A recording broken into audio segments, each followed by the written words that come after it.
Do you have patterns in your collection that you could make over and over, but at some point you're gonna have to change more than the fabric to make it look different in your closet? I have a ton of patterns like this where the style is pretty easy, it fits well, but I just really want to make it unique.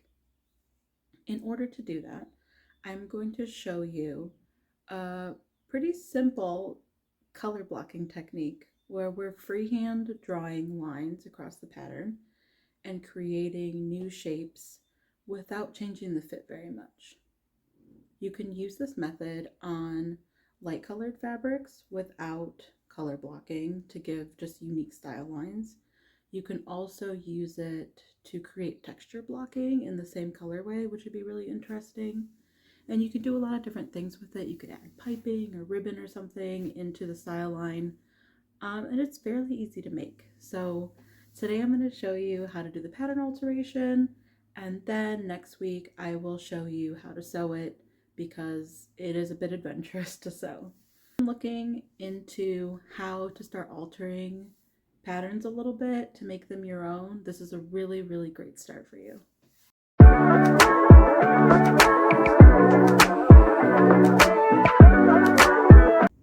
So even though I said to use this on a pattern that you know fits well, I'm using a half scale block so that I can demonstrate this on my half scale dress form.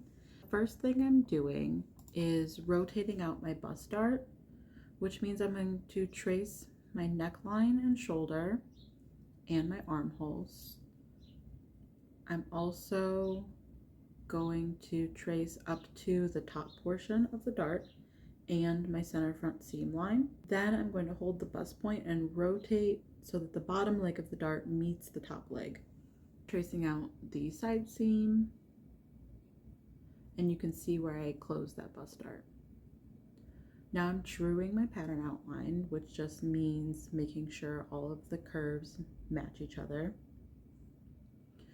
I'm going to take this sharp curve out of the waistline so that we're getting a very A-line smooth shape down the side. I'm making sure that my armhole and shoulder seams are 90-degree angles. And then I'm going to open up my neckline a little bit. Block patterns have a very closed neckline, so we're going to open up the side of the neck a little bit and drop the neck a little bit lower. Not too much because we don't want a super open neck on this style, but that's a design decision that you can make. When I create the neck curve from the point where I want to open it to the point where I want to drop it, I'm making sure to keep my line straight and a 90-degree angle again. That way that everything's going together. If I create a point or uneven curve at either of those places, once the back is sewn together, it can create a funny shape like this or like this at that angle, and it's really hard to get out. So we're just keeping everything as even as we can at the front. Then I'm tracing out my pattern with red line, partially so that you can see it better when you're watching this, but also so that I can finalize my lines. Once I'm cutting and everything, if there's too many lines on this pattern, it could be really confusing where I meant to go. So I'm making it in red and then folding it in half because the way that we're doing this alteration, we want to have both sides. So I'm going to go ahead and fold down the center front and then trace out my pattern.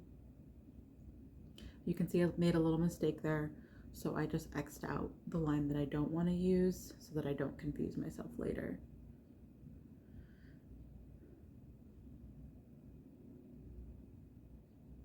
Great. Now we're opening it up and we can start with the alteration of the new style lines. So I'm using a flexible ruler to kind of define my curves. If you don't have one, you can also go freehand. I just want a smooth shape, and then I'm kind of creating multiple shapes across this pattern. You can see where that line hit the hem was kind of a sharp angle, so I kind of straightened it back out. That way once I got to my hem, it would be straight down instead of a weird angular curve. It'll be easier to explain once we're in sewing, but just trust me, you want your lines to hit the edges of the pattern at kind of a smooth angle. So now I've added some panels, making design decisions, and then confirming those shapes that I wanted to have. I'm also going to add some notches to these. That way when I'm sewing them together, I'm going to be pulling on the curves, I'm going to be clipping them, and it's really easy for everything to stretch out. So I want to make sure I have notches on them so that I know where things are meant to meet up. I'm marking my center front line, which will also influence my grain lines later, just so I know everything's straight, and numbering my panels so that once I cut them out, I know what I'm looking at. Here I'm adding the grain lines on the center front, but later I'll move them. I'm going to copy the same alterations to the back pattern, which on this one means we're rotating out the shoulder dart. So I'm tracing above the shoulder dart and inside the pattern, i.e. the center back line. And then I'm holding and rotating the inner leg of the shoulder dart or the outer leg to match the inner leg, and then tracing my armhole, adding my double notches. We add double notches to the back armhole. That way when you're looking at everything, you can tell that it's the back. Now I'm tracing my side seam and my hemline.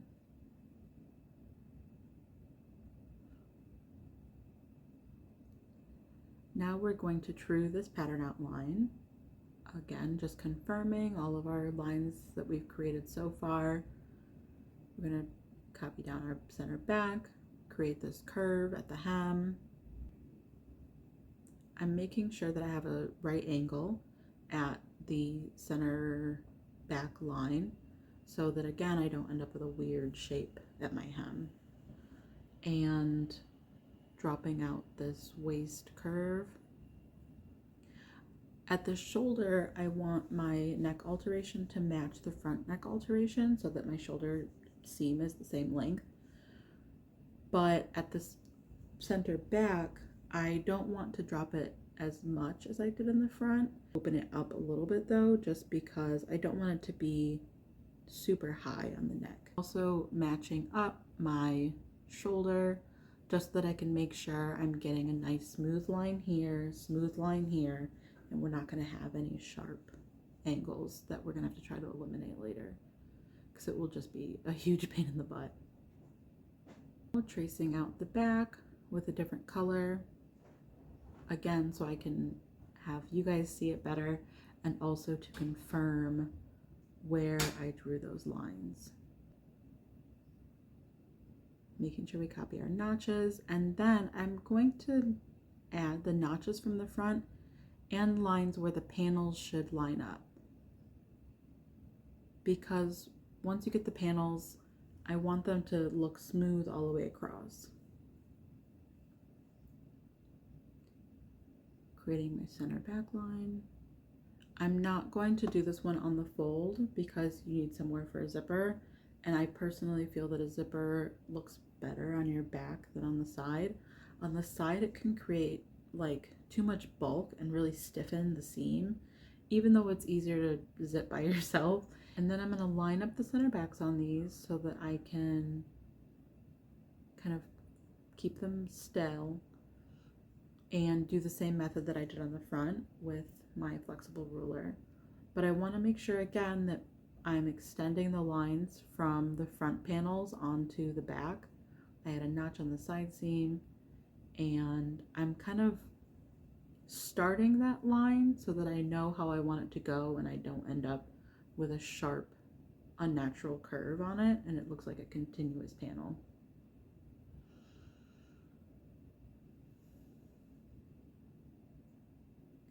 Again, creating these curves.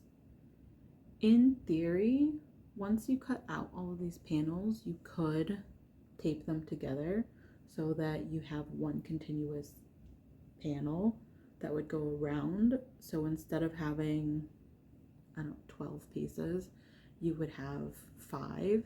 However, I don't feel like it saves that much because it'll create a really weird, or could create a really weird shape horizontally, like a drape wouldn't work as well. You can see that this waist seam is a little bit curved, so you would be eliminating that curve and creating a very tent-like dress, which is cool. It would be really visually interesting.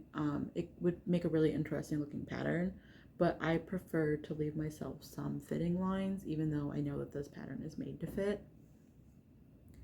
I don't want to completely eliminate my options.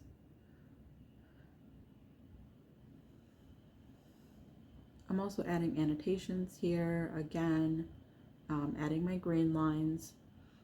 Once this is all cut out, it would be really, really compelling to squish all the pieces together and save fabric because they'll fit together. However, it will create really strange drape if these pieces aren't straight on the fabric.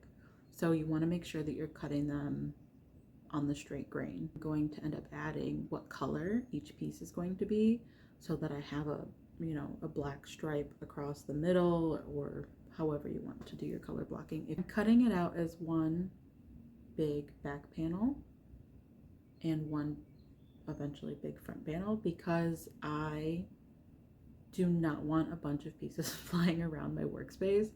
I will inevitably end up cutting one without seam allowance on accident. So before I trace this off to one with seam allowance, I'm going to trace a lining pattern off of it without any special seam lines. Just have a 3-panel lining.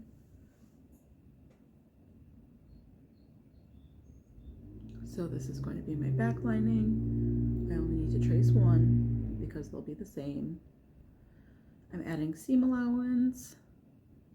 This ruler is really great because it has all the lines marked. So you can use it as a French curve, and you can also use it to add seam allowance to curves. It goes up to 5/8, which is really helpful.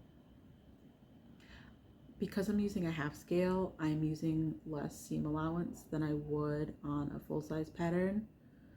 5/8 is pretty standard on commercial patterns. It gives you enough extra fabric to make alterations if you need to, but it can be a little bulky for curves, so you'll find like lingerie patterns usually have less. Since this is such small pattern pieces, 5/8 would be a lot of extra, but it also depends on what fabric you're using. I'm using a really thin sheer fabric. I'm using chiffon for this. I had some extra, and I also just really wanted to see those seam lines through. So in reality, a wider seam allowance would probably be beneficial to me on these side seams, but on these curves, it would be too much bulk to try and manipulate around. So I'm tracing out my front piece. My front doesn't need to be opened. It can just be a cut on the fold type piece since it's the lining. I don't want to have that extra center front seam on here either, because it would add like a stiff bulk underneath my main layer, which is not comfortable. I'm just marking my pieces, lining front and back, cut on fold. I'm adding more seam allowance to the hem than I am to the side seam so that I can fold it twice once I am done. On my lining, I may end up cutting it a little bit shorter in the end, just so that it doesn't hang underneath my shell layer. In order to make these pieces, as I said, I didn't want to cut out every individual piece because I didn't want copies with and without seam allowance. So I'm just laying paper over top of the original pattern or the original style lines so that I can make individual copies and then add seam allowance to them. Having the full panel is also really helpful because I can use it to keep myself organized. Once I make all of these seam allowance pieces, I will lay them on top of the original and just check them and make sure that I didn't make any mistakes and that they'll go together easily. I also will put them back on the original once I'm done cutting everything. So I'll cut out each piece and then lay it on top of the original so that when I sew it, I'm grabbing the right piece every time and not having to like dig through anything. It helps maintain like the vision of what's going on too. And as you can see, I'm adding more seam allowance to the hem and being very mindful of the hem on this because it will need that double fold seam allowance.